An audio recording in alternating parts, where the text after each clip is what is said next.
Hi, Shelby here. As you may have noticed, I haven't posted in a long time, and I just wanted to apologize for my inactivity and get another video up finally. I've been really busy with grad back at the beginning of the summer, and then hanging out with all my friends who were leaving at the end of the summer, and then horse stuff because my horse injured himself and I've been dealing with that, and it's been really hard. And I just haven't been riding as much or really as interested in going up because I wasn't enjoying the horse I was riding after he injured himself. And I'm finally just getting back on track now, and I've been starting to look for a new home for my horse Dallas, and just going through a lot of changes, and it's been pretty difficult. And along with that, I'm not naturally really good at making these videos, and I'm more uncomfortable with them than a lot of the other people on this channel are. I just don't really like it as much, and I feel like I'm awkward in every video, which I am. And it's just, I have to be in the mood to make a video before I put one up, otherwise it just ends up being atrocious, and it's really bad. And so I just wanted to apologize for the inactivity, and then the video I'm going to be doing today is going to be about selling your horse and how to deal with it, and writing an ad and all of that, because that's what I'm going through right now. And I know a lot of people go through it, and it's something that's hard to do because most people don't really want to sell their horse. It's to move up to another level of a horse, or because they can't afford it, or because they have no time, and so on. And as long as it's in the best interest of the horse and you look for a good home, there really is no issue with it. But it's difficult because it's already something that's hard to do, and then lots of people will be rude to you about it because not everyone necessarily agrees that it's okay to sell a horse. And I'm of the mind where I don't think highly enough of myself to truly believe that I'm the only good home for a horse.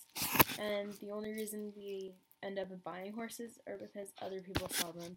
Very few people breed their horses from foals and never buy horses. So without people selling horses, a lot of us would never have the lovely horses we do today. So I think selling can be something where you're blessing someone with a horse that you love very much and allowing them to carry on and let that horse change their lives and lighten their lives. And I think that it can be really special. The issue with selling is when people aren't honest, or they're in such a rush that they don't really look out for the best interest of the horse and sell to a home that will care for the horse in the best way, and that is where it cannot be as responsible, in my opinion. You can never guarantee that a home is perfect, or that the horse will work out really well for the people, or that the people are everything they said and seem to be, but you can get a pretty good idea, and most of the time you will hopefully get them into a good home. And then also, if you put in the contract that you get first right of refusal to purchase the horse back, and certain things like to do with the welfare of the horse and whatnot, you can guarantee that the horse, semi-guarantee that the horse is going to be in a good situation. But it's never for sure a guarantee, because the horse could react differently with them, or they could have not seemed to be, they could be not as great of riders as they originally come off as, I can't talk, and so on. But it's just important that you do everything you can to make sure the horse ends up in a good place. And I think that if you're going to sell, you need to be responsible about it like that. So that's really important, and that's what I'm doing right now. I have certain requirements of what home the horse is going to go to.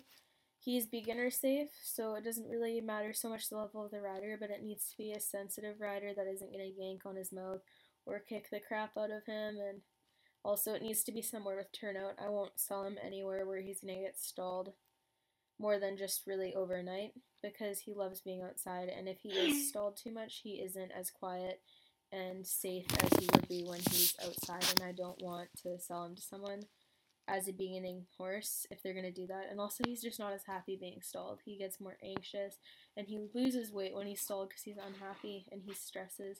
So for his happiness, that's really what I'm looking for. And I'm looking for a rider who wants to keep him for the long term and not flip him or resell him or end up not being able to afford him. Obviously they can't guarantee that, but I want someone who has a pretty good idea that they could keep the horse for a while. So there's that, and then also in my contract, I'm giving myself first right of refusal to buy the horse back, and then I have some other things in there to do with like his welfare and that he's expected to stay healthy and in accordance with the laws of BC with regards to animal welfare. And if he's not, then I have the right to basically take him back. And it would have to be determined by a vet and whatnot. And then also a clause in there that's saying that if they do resell within the first year, I get first right and I can get him back for like the original purchase price I gave him for, and they cannot up the price even if he's gotten better, or half the purchase price, whatever the person's willing to agree on. Because really, if they're gonna keep them long term, that's not a big deal. You shouldn't be selling them within a year, anyways. And I've noticed that a lot of rescue centers do that too. So we'll see. I'm just gonna see how it goes and talk to the person and work out a contract that works for both of us when he does find a home. And then the other thing that's an issue with selling is that it's devastating for the owner because most people don't want to sell their horses, and it's really hard. Even though you're not giving them up for good and you can go visit them, it's just not the same as when they're yours. Sorry, my phone keeps lighting up.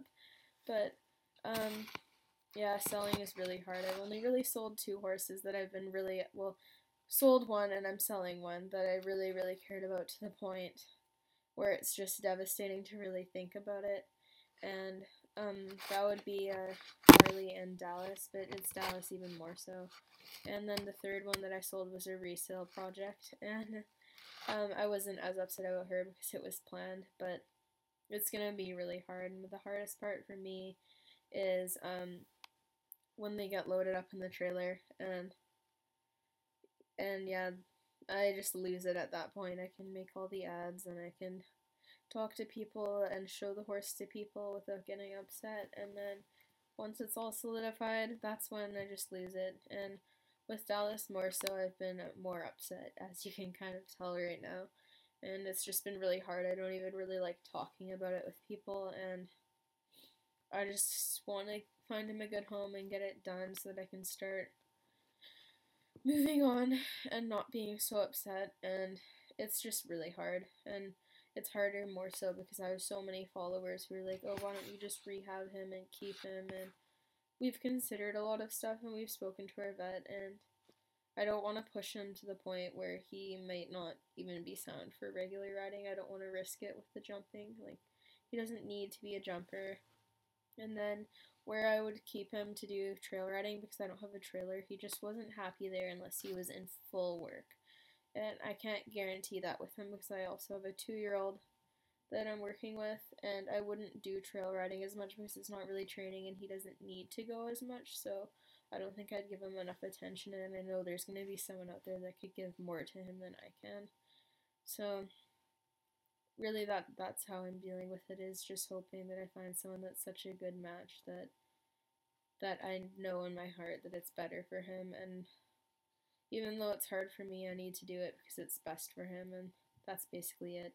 It's not about the money even for me, like his price is really low and I just want to find him a good home regardless of how much I sell him for. And that's basically where I'm at right now. And with regards to getting over selling your horse, it's easy when you find a good person and you know in your heart that they're good and they send you photos and updates of the horse and you get to visit them, then it's a lot easier, but mostly it's just time. The hardest part is when they first leave and the days counting down to that, and a few days after when you're realizing that they're actually gone. And that's the hardest, but it gets better.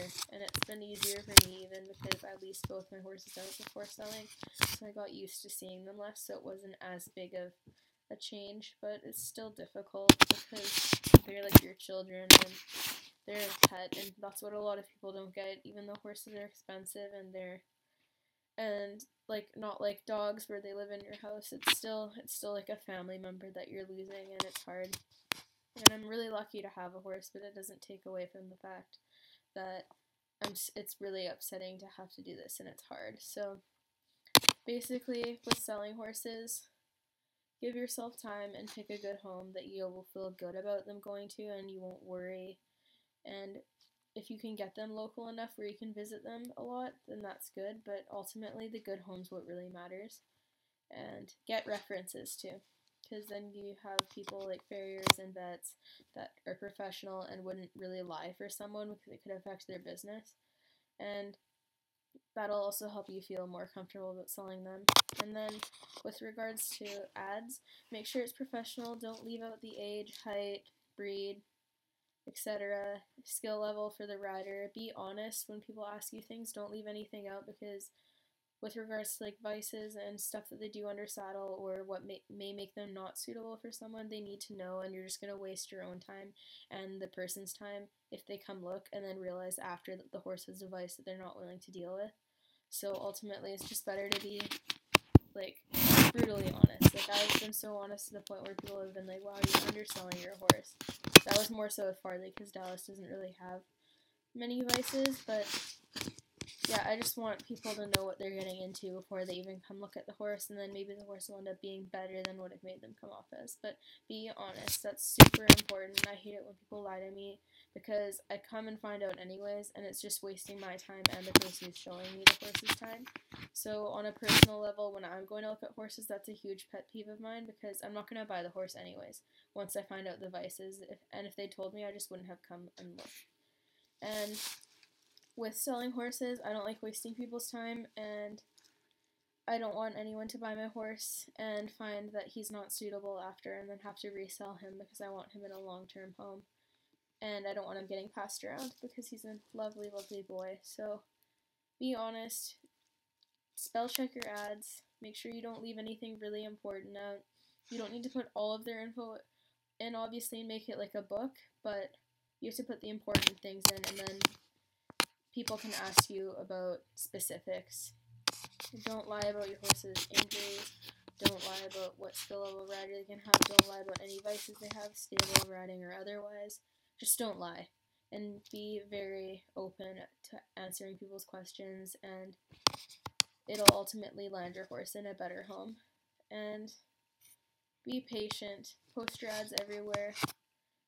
Facebook's really good. I've gotten all of my interest so far on Facebook. And if you're really looking for the horse to land in a good home, if someone seems good but they can't afford your asking price, then you could offer them payments, or you could lower the price for them, and then you get the peace of mind from that too. So yeah, sorry, this is really long and I'm babbling, but selling your horse is never going to be easy, and it's okay to be sad, but just remind yourself that it's for the better for whatever reason, and that you're going to find them a good home, and that they can be happy with someone else, not just you. And if anyone gives you a hard time about it, don't let them, because most of the people that do are either people who can afford to keep their horses no matter what, have never owned a horse, or have their own property and can basically just keep them all there. Like, I wouldn't need to sell my horse if I had my own property, and or if I had more money, more time, etc. So yeah, that's basically it, and I know most people probably aren't going to watch all of this, but that's where I'm at in life, and that's a few tips that I have about selling your horse. And yeah, thank you for watching, especially if you actually watch the whole thing.